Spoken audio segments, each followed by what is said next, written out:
మీ కథల సమయంకు స్వాగతం. నేను మీ రమ్య. హలో అండి. ఏ పుట్టలో ఏమున్నదో నవల 3వ భాగం వినే ముందు భాగాల లింక్స్ కింద డిస్క్రిప్షన్ బాక్స్లో ఉన్నాయి. ముందుగా వినేసి ఈ భాగం వినండి. ముందు భాగంలో ఏం జరిగిందంటే, తన తల్లి కనిపించకుండా పోయింది అని చరిత కాలేజీలో చెప్పగానే తన స్నేహితురాలు అవంతి చాలా భయపడిపోతుంది. అవంతి స్వతహాగా భయస్తురాలు. అవంతి తల్లి తండ్రి ప్రేమించి పెళ్లి చేసుకున్నారు, కానీ అవంతి తల్లి గయ్యాళి, తండ్రి నోరు లేనివాడు. వాళ్ళిద్దరూ ఇంట్లో ఎప్పుడూ పోట్లాడుకుంటూ ఉండేవారు.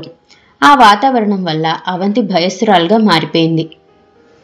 మహాలక్ష్మికి పిల్లలు పుట్టని కారణంగా తన భర్తకు 2వ పెళ్లి చేస్తానని అంటుంది అత్తగారు.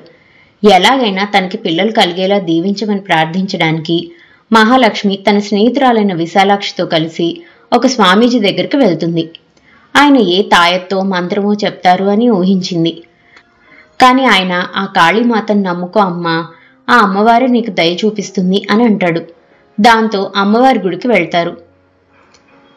అక్కడ జుట్టు చెదిరిపోయి బట్టలు మాసిపోయి ఉన్న ఒక ఆవిడ వస్తుంది. ఆవిడ స్వామీజీ ఆశ్రమం ఎక్కడుంది అని వీళ్ళని అడుగుతుంది.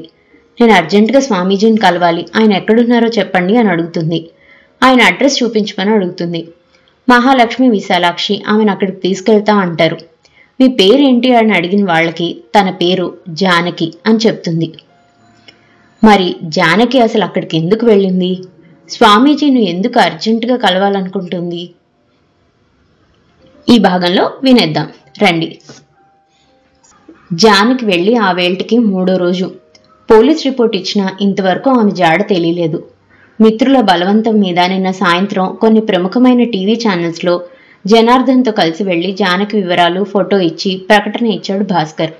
పరువు ప్రతిష్ట అంటూ కూర్చుంటే ఆవిడ జాడ ఎలా తెలుసుకుంటావు? ఏం పర్వాలేదు ఇవ్వు అని లీలమ్మ, ఆదినారాయణ కూడా చెప్పడంతో ధైర్యంగా ఇచ్చాడు. రాత్రి నుంచే ప్రకటన ప్రారంభిస్తామని ఛానల్ వాళ్ళు చెప్పారు. బాగా పొద్దుపోయిందాకా టీవీ చూస్తూ కూర్చున్నాడు భాస్కర్. కానీ ఎక్కడా ప్రకటన కనిపించలేదు. అలా టీవీ చూస్తూనే ఎప్పుడో నిద్రపోయాడు. తెల్లవారి బాగా ఆలస్యంగా లేచాడు. అప్పటికే చరిత, హరి కాలేజీలకు వెళ్ళిపోయారు. చరిత లీలమ్మ వచ్చాక కొంచెం తేరుకుంది, కానీ తల్లిని తలుచుకొని పిచ్చిదానిలా ఏడుస్తూ కూర్చునేది. లీలమ్మ అమ్మ ఎక్కడికి వెళ్ళదు, తప్పకుండా వస్తుంది అని ధైర్యం చెప్పి కాలేజీకి పంపిస్తుంది. ఆదినారాయణ పైకి గంభీరంగా ఉన్న లోపల విపరీతంగా ఆందోళన పడుతున్నాడు. కూతురు ఈ వయసులో ఇల్లు వదిలిపోవడానికి కారణం ఏముంటుందో ఆయనకి ఏమాత్రం అర్థం కావడం లేదు. పిల్లలతో కానీ భర్తతో కానీ ఆర్థికంగా కానీ ఇతరత్రా కానీ ఎలాంటి సమస్యలు లేవు, అనారోగ్య సమస్యలు లేవు. మరెందుకు అలా వెళ్ళిపోయింది? బయటికి వెళ్ళిన మనిషి ఎటన్నా దారి తప్పిపోయిందా? ఏదన్నా యాక్సిడెంట్ అయిందా? ఏం జరుగుంటుంది? ఆమె అదృశ్యంతో ఇల్లంతా తల్లకిందులైంది. పిల్లలు తల్లడిల్లిపోతున్నారు. భాస్కర్ని చూస్తుంటే అందరికీ గుండె తరుక్కుపోతుంది. ఆఫీస్కి వెళ్తున్నాడు, వస్తున్నాడు, కానీ మనిషి ఇహలోకంలో లేడు. గడ్డం బాగా పెరిగిపోయి బాగా జబ్బుపడి లేచిన వాళ్ళ అయ్యాడు. రాత్రుల్లో అసలు నిద్రపోవడం లేదు. ఆఫీస్ నుంచి పోలీస్ స్టేషన్కి వెళ్ళి జానకి గురించి ఏమన్నా సమాచారం తెలిసిందేమో అని తెలుసుకొని నిరాశగా ఆలస్యంగా ఇంటికి వస్తాడు. ఏదో తినాలి కాబట్టి 4 మెతుకులు కతికి అలా సోఫాలో నిర్వేదంగా కూర్చొని ఆలోచిస్తూ మధ్య మధ్య కంటతడి పెడుతూ ఉంటాడు. ఆలస్యంగా నిద్రలేచి కాలకృత్యాలు తీర్చుకొని వచ్చి సోఫాలో కూర్చొని టీవీ ఆన్ చేశాడు. లీలమ్మ కాఫీ కప్పుతో వచ్చింది. ఆవిడ వెనకాలే ఆదినారాయణ కూడా వచ్చి అల్లుడు పక్కన కూర్చున్నాడు. ఆవిడిద్దరికీ కాఫీ ఇచ్చింది. భాస్కర్ తను ఏ ఛానల్కి ప్రకటన ఇచ్చాడో ఆ ఛానల్స్ తిప్పుతూ కూర్చున్నాడు. ఒక దగ్గర సినిమా ప్రమోషన్ కార్యక్రమం, ఒక దగ్గర పనికిరాని చర్చా కార్యక్రమం. విసుగ్గా మరో ఛానల్ తిప్పాడు. టీవీ వార్తలు మొదలయ్యాయి.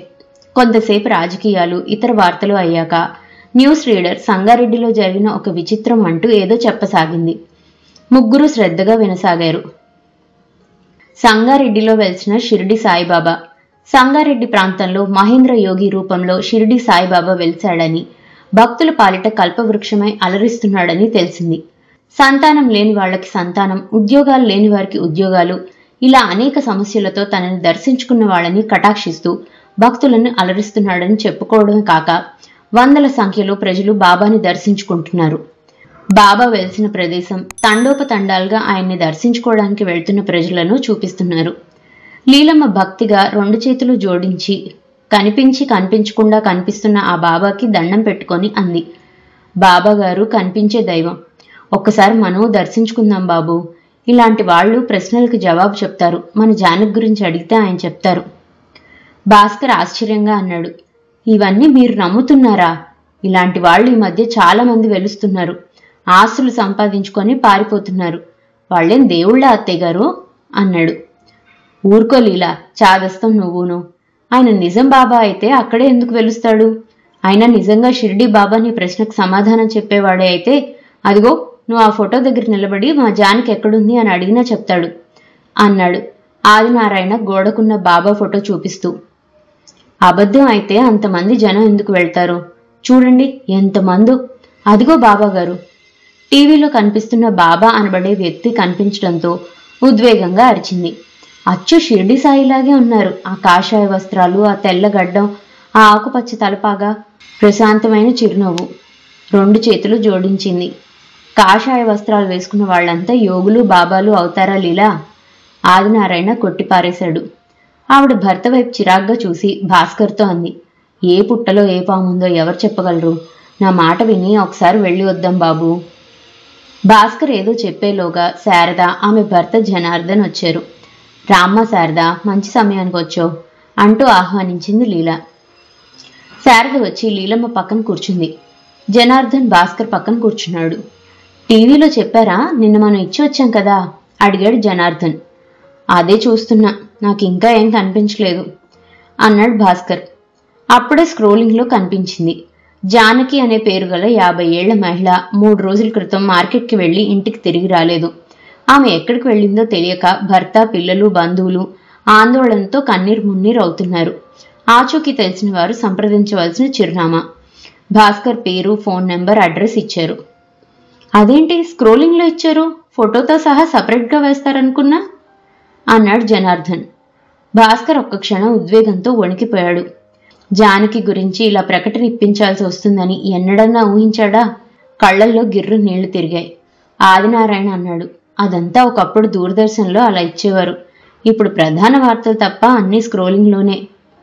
శారదంది. ఈ ప్రైవేట్ ఛానల్స్కి ఏదన్నా నేషనల్ న్యూస్ ఉంటే తప్ప ప్రాధాన్యత ఇవ్వరు. పోలీసులే తెలుసుకోలేకపోయారు. ఈ ప్రకటన ద్వారా ఒరిగేదేముందిలేమ్మా. అదిగో ఇంతకు ముందే చెప్పారు టీవీలో, సంగారెడ్డిలో షిర్డీ సాయిబాబా గారు స్వయంగా వెళ్తారట. ఓసారి వారిని దర్శించుకుందామంటే వీళ్ళు వినడం లేదు. కనీసం నువ్వన్నా చెప్పు శారదా అంది లీల. షిర్డీ బాబా వెళ్ళవడం ఏంటి పిన్ని గారు? అవునమ్మా, ఇప్పుడే చూపించారు. జనం ప్రవాహంలా వెళ్తున్నారు. అదేమో కానీ నిజామాబాద్కి కొంచెం దూరంలో ఎక్కడో భవానీ ఆలయం దగ్గర విద్యానంద స్వామి అని వచ్చారట. ఆయన అమ్మవారు ఉపాసకులట. ఆయన చాలా పవర్ఫుల్ మ్యాన్ అని, దివ్యశక్తులున్నాయని చెప్పుకుంటున్నారు. ఆయనకి ఎలాంటి ప్రచారం లేదు. ఏ సమస్య అయినా చిటికలో పరిష్కరిస్తారట. ఆయన దగ్గరికి వెళ్దామా అంది శారద. భాస్కర్ శారద మొహంలోకి అదోలా చూశాడు. జనార్దన్ కూడా అన్నాడు. అవును, మా కజిన్ అక్కడే ఉంటాడు. వాడికి ఏదో ప్రమోషన్ విషయంలో ఏదో ప్రాబ్లం వస్తే వెళ్ళాడు. వాడికి ప్రమోషన్ వచ్చిందట. అలా చాలా మందికి చాలా జరిగాయట. పైగా ఆయన అసలు అవసరం అయితే తప్ప పూజలు అవి చెప్పడట. డబ్బులు కూడా తీసుకోవడం విన్నాను. భాస్కర్ అతని మాటలు విని ఆలోచిస్తున్నట్లు మౌనంగా ఉండిపోయాడు. ఆదినారాయణ కూడా జనార్దన్ మాటలు విని, అవును నేను కూడా విన్నాను విద్యానంద స్వామి గురించి. ఆయన చాలా ఊళ్ళు తిరుగుతూ ఇక్కడికి వచ్చాడని చెప్పారు అన్నాడు. లీలమ్మ ఆత్రంగా అంది. అయితే ఆయన దగ్గరికి వెళ్దాం పదండి. మనిద్దరం వెళ్దాం పిన్ని గారు, వాళ్ళెందుకు అంది శారద. అయితే నేను రెడీ అయి వస్తాను. నా వంట కూడా అయిపోయింది. పిల్లలు వచ్చే టైంకి తిరిగి వస్తాంగా. రాలేము, మనం వెళ్ళడానికి 3 గంటలు పడుతుంది. అయినా ఇప్పుడు వెళ్ళినా లాభం లేదు. ఉదయమే వెళ్ళిపోవాలి. ముందు ఆయన శిష్యులకు ఫోన్ చేసి అపాయింట్మెంట్ తీసుకోవాలి అంది శారద. అదేదో తీసుకోమ్మా వేడుకుంటున్నట్లుగా అంది. అలాగే, వాసవి అపార్ట్మెంట్స్లో నా ఫ్రెండ్ ఉంది. తను కూడా వెళ్ళిందనుకుంటాను. తనని అడిగి ఫోన్ నెంబర్ తీసుకుంటా అంది శారద. త్వరగా తీసుకో, కనీసం రేపన్నా వెళ్లేలా చూడు అంది లీలమ్మ. ఆవిడ అన్నట్లే తన ఫ్రెండ్ దగ్గర ఫోన్ నెంబర్ తీసుకుని విద్యానంద స్వామి పర్సనల్ సెక్రటరీకి ఫోన్ చేసింది శారద. ఉదయం శివాభిషేకం, చండీ హోమం ప్రతిరోజు ఉంటాయని, అవయ్యాక భక్తుల సమస్యలు స్వామివారు వింటారని చెప్పారు. మరునాడు వెళ్లడానికి నిశ్చయించుకున్నారు. వద్దని వారించినా వినరు అని తెలిసిన భాస్కర్ మౌనంగా ఉండిపోయాడు. కాకపోతే మావగారు కూడా బయలుదేరడంతో డ్రైవర్ని పెట్టుకుని కారులో వెళ్ళమన్నాడు. జానకికి దూరం నుంచి ఆశ్రమం చూపించి మహాలక్ష్మి విశాలాక్షి వెళ్ళిపోయారు. జానకికి ఎలా లోపలికి వెళ్లాలో అర్థం కాలేదు. కొంచెం దూరంగా ఉండి ఆశ్రమం వైపే దృష్టి నిలిపి నిలబడింది. అంతటా ప్రశాంతంగా ఉంది. గేటు కొంచెం తెరిచింది. ఒకళ్ళిద్దరు శిష్యులు అటు ఇటు తిరుగుతున్నారు. గేటు లోపల ఆవరణ మొత్తం పూల మొక్కలతో రమణీయంగా ఉంది. జానకికి నీరసంగా ఉంది. ఆకలేస్తుంది. దుఃఖం కూడా వస్తుంది. 3 రోజులైంది పిల్లల్ని ఆయన్ని చూసి. వాళ్ళెంత కంగారు పడుతున్నారో ఏంటో. పిల్లలు ఏడుస్తుంటారు, ముఖ్యంగా చరిత. అది తన క్షణం కనిపించకపోతే విలవిల్లాడుతుంది. అలాంటిది 3 రోజులైంది తను ఇల్లు వదిలి వచ్చే ముందు ఆయన ఫోన్ నెంబర్ ఒక కాగితం మీద రాసుకొని రావాలన్న జ్ఞానం లేకపోయింది. ఎంత తెలివి తక్కువ పనిచేసింది. ఉమాదేవిని నమ్మి తన సమస్యకు పరిష్కారం లభిస్తుందని ఆశతో ఆయనకు చెప్పకుండా బయటకొచ్చింది. ఎప్పుడన్నా ఇలా జరిగిందా? అయినా తనకి దెయ్యం పట్టిందా?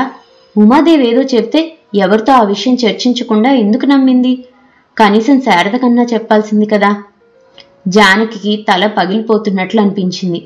లోపలికి వెళ్లాలా వద్దా అని సందేహంతో గేటు బయటే ఆగిపోయింది. అప్పటికే పూజ అయిపోయినట్లుంది. లోపల భక్తులెవరూ లేరు. ఇప్పుడు తను వెళ్ళినా స్వామి దర్శనం లభించదు. మళ్ళీ రేపు ఉదయం రావాలో సాయంత్రం దర్శనం ఇస్తారో. జానకి దృష్టి గేటు వైపు వస్తున్న శిష్యుడి వైపు మళ్ళింది. అతను గేటు మూసి గడియ వేస్తున్నాడు. జానకి వేగంగా వెళ్లి బాబూ అని పిలిచింది. అతను ప్రశ్నార్థకంగా చూశాడు. స్వామి దర్శనం లభిస్తుందా? ఆశగా అడిగింది. అతను తల అడ్డంగా ఊపి రేపు ఉదయం 8 గంటలకి రండి అని క్లుప్తంగా చెప్పి గేటు వేసేసి మరో మాటకి అవకాశం లేకుండా వెళ్ళిపోయాడు. జానకి ఉసూరుమంటూ వెనక్కి తిరిగింది. ఎక్కడికి వెళ్లాలో అర్థం కాలేదు. నిన్న సాయంత్రం ఉమాదేవి తనని ఆ బాబాగారి దగ్గర వదిలి వెళ్లిన దగ్గర నుంచి పిచ్చిదానిలా తిరుగుతుంది. ఇప్పుడు ఎక్కడ తలదాచుకోవాలి? ఇంటికి వెళ్ళిపోవాలి. అక్కడ పిల్లలు ఆయన ఎంత కంగారు పడుతున్నారో, ఎంత ఏడుస్తున్నారో. కాని తన పర్సు పోయింది. చేతిలో చిల్లి గవ్వలేదు. ఎలా పోయిందో ఏం జరిగిందో కూడా అర్థం కావడం లేదు. జానకి నెమ్మదిగా నడుస్తూ వచ్చిన దారినే వెనక్కి నడిచింది. దారి గుర్తుపెట్టుకుని అమ్మవారి గుడికి వెళ్ళింది. గుడికి గేటు తలుపులు లేవు. మొండి గోడలు. లోపలికి నడిచి వేప చెట్టు గట్టు మీద కూర్చుంది. ఆవిడికి తన మనస్థితి, ఇప్పటి దుస్థితి తలుచుకుంటే ఏడుపు వస్తుంది. ఎందుకు తను అలా ఉమాదేవిని నమ్మి బయటకు వచ్చింది? అన్ని విషయాలు గిర్రున మస్తిష్కంలో తిరిగాయి. తనలో వచ్చిన అనేక మానసిక మార్పులు తనకే వింతగా అనిపిస్తుంది. ఎంత తనను తాను కంట్రోల్లో ఉంచుకోవాలన్నా ఏవేవో ఆలోచనలు మెదళ్ళు కందిరీగల్లా తిరుగుతూ కుడుతున్నాయి. తను మునుపటి జానకి కాదు. ఇదివరకు ఎంతో శాంతంగా చిరునవ్వుతో ఉండే జానకికి ఈ మధ్య ఒక వ్యాధి పట్టుకుంది. ఆ వ్యాధి పేరు భయం. భయం, అనుక్షణం భయం. దాదాపు 7 ఏళ్ల నుంచి ఎందుకో తెలియని భయం. ఆ భయం అంతా చరిత విషయంలోనే. చరిత బయటికి వెళితే భయం. చరిత పక్కింటికి వెళితే భయం. కాలేజ్ నుంచి అరగంట ఆలస్యంగా వస్తే భయం. అన్నిటికన్నా అసహ్యకరమైన విషయం, చరిత అన్నగారితో మాట్లాడినా, తండ్రితో మాట్లాడినా, వాళ్లతో చనువుగా పక్కన కూర్చున్నా భరించలేకపోతుంది. అయిన దానికి కాని దానికి పిల్లలిద్దరినీ కసురుకుంటుంది. భర్తతో అనవసరంగా దెబ్బలాడుతుంది. జానకికి 2 నెలల నుంచి మరీ చికాకు ఎక్కువ అవుతుంది. 15 రోజుల క్రితం చరితను అన్యాయంగా తిట్టింది.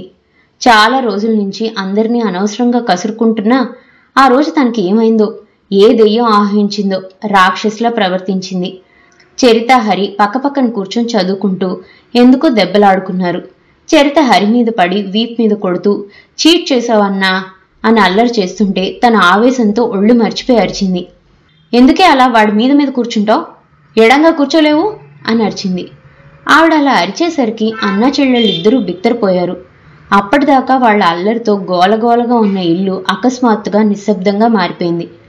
అదేంటమ్మా, అన్నయ్యేగా, తప్పేంటి అంటూ తన వైపు విచిత్రంగా చూస్తూ అంది చరిత.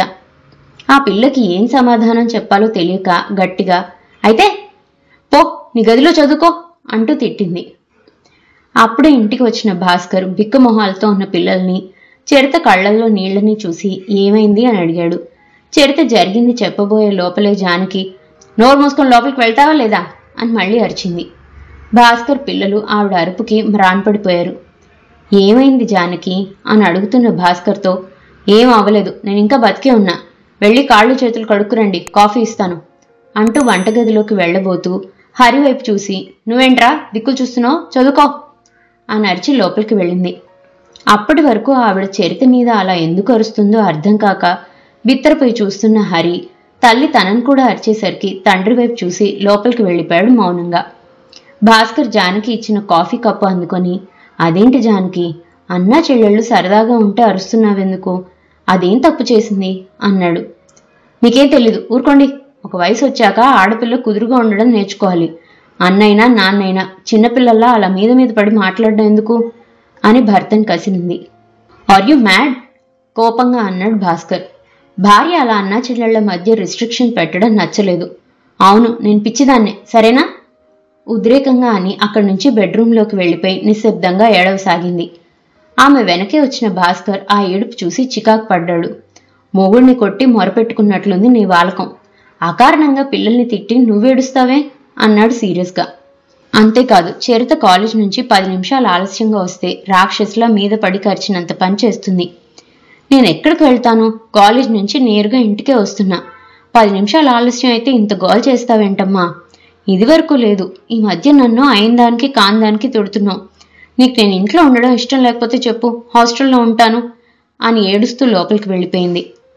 అర్ధరాత్రిలో చరిత ఒక్కతే పడుకుందని హఠాత్తుగా భర్త పక్క నుంచి లేచి చరిత దగ్గరికి వెళ్ళి అలా మంచం మీద ఓ పక్కకి ఒరిగి పడుకోవడం మొదలుపెట్టింది. తెల్లవారు లేచి, అదేంటమ్మా నువ్వెప్పుడొచ్చావు నా దగ్గరికి అని ఆశ్చర్యంగా చరిత అడిగితే ఏం చెప్పాలో తెలియక తల ఉంచుకొని ఇప్పుడే వచ్చాలే అంటూ అక్కడి నుంచి వచ్చేస్తుంది. ఇదంతా భరించలేని చరిత భాస్కర్కి చెప్పింది. నేను హాస్టల్లో చేరుతాను నాన్న, అమ్మకు నేనంటే పడ్డం లేదు ఈ మధ్య. అదేం లేదు, అమ్మకి ఆరోగ్యం బాగాలేదనుకుంటా. బలానికి టానిక్ తెస్తాను. ఒక్కతే ఇంట్లో పని చేసుకోవడంతో నీరసం వచ్చి ఆ నీరసం వల్ల కోపం వస్తుంది. నేను మాట్లాడతాలే అని చరితను ఓదార్చి ఆ రాత్రి జానకిని అడిగాడు. నీకేమైంది ఈ మధ్య? ఆరోగ్యం బాగాలేకపోతే చెప్పొచ్చుగా, రేపు డాక్టర్ దగ్గరికి వెళ్దామా? నా ఆరోగ్యానికే నిక్షేపంగా ఉంది. ఊరికే అడిగింది అడిగి విసిగించకండి అని విసుక్కుందే కాని తనలో కలుగుతున్న అనవసర భయాల గురించి, మానసిక ఆందోళన గురించి చెప్పలేకపోయింది. చెబితే ఏమంటాడో ఆమెకు తెలుసు. చెంప పగల కొట్టి మెంటల్ హాస్పిటల్కి తీసుకెళ్తా పదా అంటాడు. లేదంటే జానకి నిలువెల్లా వణికిపోయింది. దేవుడా, నాకేమవుతుంది? ఎందుకు ఇలాంటి ఆలోచనలు వస్తున్నాయి? ఆ రాత్రంతా నిద్ర లేకుండా ఆలోచిస్తూనే ఉండిపోయింది. ఆ రోజు ఉదయం నుంచి ఎందుకో తెలియని దుఃఖం. పిల్లలు ఆయన బయటికి వెళ్ళిపోయాక టీవీ పెట్టుకొని చూస్తూ కూర్చుంది. ఏవో సీరియల్స్ నచ్చలేదు, సినిమాలు మంచిలో ఏదో ఛానల్ తిప్పింది. అప్పుడే వచ్చింది ఉమాదేవి. ఇంతకుముందు అద్దెకు ఉండి వచ్చిన ఇంటి దగ్గరే ఉండేది. ఇప్పుడు శారదతో వెళ్ళినట్లు ఆ రోజుల్లో ఉమాదేవి జానకి కలిసి సినిమాలకు వెళ్తుండేవారు. కొంతకాలం అయ్యాక ఆమె స్వభావం పద్ధతులు నచ్చక ఆమెతో స్నేహం మానేసింది. తర్వాత ఇల్లు కొనుక్కొని ఇప్పుడున్న దగ్గరికి షిఫ్ట్ అయ్యారు. గృహప్రవేశానికి అందరితో పాటు ఉమాదేవిని కూడా పిలిచింది. ఆ అడ్రస్ గుర్తు పెట్టుకొని ఇటువైపు వచ్చినప్పుడల్లా వస్తూ ఉంటుంది. ఆమె రావడం జానకి అస్సలు నచ్చలేదు. అందులోనూ తను ఈ మూడ్లో ఉండగా రావడం అస్సలు నచ్చలేదు. అయిష్టంగా పలకరించి కుశల ప్రశ్నలు అయ్యాక ఇద్దరూ కూర్చొని టీవీ ఆన్ చేసింది. అప్పుడు చెప్తుంది న్యూస్ రీడర్ ఆ వార్త. జానకి గబాలను టీవీ ఆఫ్ చేస్తుంటే ఉమాదేవి, ఆగు, అయ్యయ్యో ఈ సంఘటన మా ఇంటి దగ్గరే జరిగింది, ఆపకు, ఆన్ చేయి జానకి అంటూ రిమోట్ లాక్కొని వార్తలు శ్రద్ధగా వినసాగింది. జానకి నిలువెల్లా వణికిపోతూ అక్కడి నుంచి లేచి లోపలికి వెళ్ళిపోయింది. వార్త అయ్యాక టీవీ ఆఫ్ చేసి వచ్చి, అదేంటి అలా వచ్చేసావు? చాలా ఘోరం తెలుసా? ఏంటో అసలు సమాజం ఎటుపోతుందో తెలియడం లేదు. ఇవన్నీ ప్రస్తుతం జరుగుతున్నవే. మా ఇంటి పక్క అమ్మాయే, పాపం ఏదో సాఫ్ట్వేర్ కంపెనీలో పనిచేస్తుంది. రాత్రి 2 గంటలకి డ్యూటీ పూర్తి చేసుకుని ఆఫీస్ క్యాబ్లో వస్తుంటే ఆ వెధవ క్యాబ్ డ్రైవర్. ఉమా గట్టిగా అరిచింది జానకి. ఉమ నిశ్చేష్టురాలై చూసింది. జానకి 2 చెవులు మూసుకుంటూ, వద్దు, నాకు చెప్పొద్దు, ఇప్పటికే భయంతో పిచ్చెక్కిపోతుంది అంటూ వెక్కి వెక్కి ఏడవసాగింది. ఆ ఏడుపు చూసి కొంతసేపు అలా నోట మాట రానట్టు ఉండిపోయిన ఉమ సానుభూతిగా జానకి భుజం మీద చేయేసి, నాకు అర్థమైంది జానకి, నువ్వు ఈ వార్తలు విని మనసు చెదిరున్నావు. నీకు ముందు కౌన్సిలింగ్ కావాలి. నాతోరా, నిన్ను ఒక దగ్గరికి తీసుకువెళ్తాను. సాయంత్రానికి వచ్చేయచ్చు. ఇలాగే ఉంటే పిచ్చిదాన్ని అవుతావు. నువ్వు సుఖంగా ఉండవు, నీ వాళ్ళని సుఖంగా ఉండనివ్వవు అని బలవంతంగా బయటికి తీసుకొచ్చింది. ముందు ఉమా ఇంటికి వెళ్ళి ఆయన ఎవరో స్వామీజీ ఫోన్ నెంబర్ అడ్రస్ తీసుకుని ఇక్కడే దగ్గరే 30 కిలోమీటర్ల దూరంలో ఉన్నట్ట, జూబ్లీ బస్ స్టేషన్ నుంచి బస్సులున్నాయి, వెళ్దాం పదా అంటూ ఆటో మాట్లాడి బస్ స్టాండ్కి తీసుకొచ్చింది. అక్కడి నుంచి నిజామాబాద్ వెళ్లే దారిలో చిన్న గ్రామంలో బస్ దిగి స్వామీజీ ఆశ్రమం వెతుక్కుంటూ వెళ్లేసరికి రాత్రైంది. ఎలాగో ఆశ్రమం చేరారు. స్వామీజీ దర్శనం కాకపోయినా అక్కడున్న 2 స్త్రీలు వీళ్ళని ఆదరించి ఇప్పుడు స్వామి ధ్యానంలో ఉంటారు, రేపు ఉదయం దర్శనం ఇస్తారు అని ఆ రాత్రి అక్కడే ఉండమని చెప్పారు. ఇంట్లో చెప్పకుండా వచ్చాం, ఉండలేము అని ఎంత చెప్పినా ఇంత దూరం వచ్చి స్వామి దర్శనం చేసుకోకుండా ఎలా వెళ్తాం జానకి, ఉండిపోదాం, ఫోన్ చేద్దాం మీ వాళ్ళకి అంది. ఫోన్ నెంబర్ లేదు అనేసరికి అయ్యో నా దగ్గర కూడా లేదు మీ వారి నెంబర్, ఎలా అంది. వెంటనే నేను మా వారికి ఫోన్ చేసి చెప్తా, మీ ఇంటికి వెళ్ళి మీ వారికి కూడా చెప్పమని అంది. అక్కడున్న స్త్రీలు కూడా పర్వాలేదమ్మా, ఉదయం 8 కల్లా దర్శనం చేసుకొని వెళ్ళిపోదురు గాని మళ్ళీ మళ్ళీ రాలేరు కదా, స్వామిని కలుసుకోవడం అదృష్టం, వదులుకోకి అవకాశం అని నచ్చ చెప్పి అక్కడే ఉంచేశారు. కానీ భర్త పిల్లల మీద దిగులుతో ఆందోళనతో రాత్రంతా నిద్ర పట్టలేదు. తెల్లవారుతుండగా నిద్ర పట్టింది. మెలకు వచ్చేసరికి 10 అయింది. బ్రష్ చేసుకోవడానికి ఏమీ లేవు, బట్టలు లేవు. అసలు ఏంటి ఇలా ఉండిపోయాను, నాకేం జరుగుతుంది, ఉమాదేవి ఎక్కడా? అయోమయంగా అటు ఇటు దిక్కులు చూస్తుంటే మీతో వచ్చిన ఆవిడకి వాళ్ళ ఆయనకి ఆరోగ్యం బాగాలేదని ఫోన్ వచ్చిందట, వెళ్ళిపోయింది, మీరు స్నానం చేసి రండి, స్వామిని దర్శించుకుందరు గాని అని చెప్పింది ఒక ఆవిడ. వెళ్ళిపోయిందా? ఆశ్చర్యంగా చూసింది జానకి. తను ఒక్కదాన్ని వదిలిపెట్టి వెళ్ళిపోయిందా? ఏనాడు ఒంటరిగా ఇల్లు కదలని తనని ఇదేదో ఊర్లో వదిలిపెట్టి ఉమాదేవి వెళ్ళిపోయిందా? ఎందుకిలా మోసం చేసింది? జానకి ఓ పక్క కోపం, మరో పక్క దుఃఖం ఉంచేస్తుంటే బొమ్మలా వెళ్లి స్నానం చేసి అవే బట్టలు వేసుకుంది. 8 గంటలకి స్వామి దర్శనం అయింది. ఏంటమ్మా నీ సమస్య అని అడిగాడు. గడ్డం జుట్టు బాగా పెరిగిపోయి ఉన్నాయి, కళ్ళు ఎర్రగా చింత నిప్పుల్లా ఉన్నాయి. ఆయన్ని చూడగానే భయం వేసింది. తన సమస్య ఏంటో ఏం చెప్పాలో అర్థం కాలేదు. ఉమాదేవి ఏదో కౌన్సిలింగ్ అంటూ తీసుకొచ్చింది.